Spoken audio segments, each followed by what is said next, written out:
Закона за личния фалит беше направен от служители на банковото лоби. Аз ходих лично в една работна група и в правна комисия съм, както знаете, член. Там се изготвят законите и закона за личния фалит го правиха една съдийка от Върховния касационен съд, която явно има нещо общо с банките, една адвокатка, адвокат Гигова, която всички знаем, че е много дълбоко свързана с банките и ги защитава.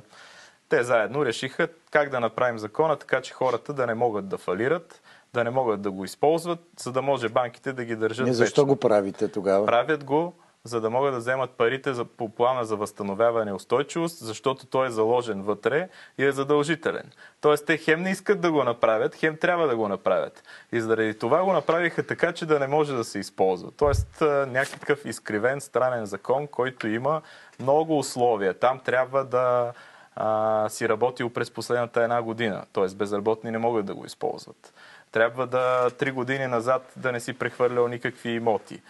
Има един куп условия. Трябва да ти е редовна данъчната декларация и всички документи. Кой длъжник са му редовни всичките документи? Естествено, че човек като дължи пари, той по всякакъв начин се опитва да се измъкне от това нещо, като риба хваната в мрежа. Той няма как да му е редовно всичко, че да може да използва фалита, който те са направили.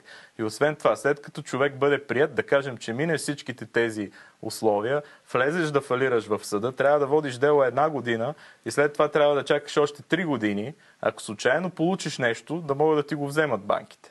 Защо е този период? Така или иначе ти си фалирал, вписан си вече навсякъде като фалирал. Защо ще държат още 3 години под напрежение, ако нещо влезе в твоя патримониум, някакви пари влязат в твоето имущество, да могат да ти ги вземат?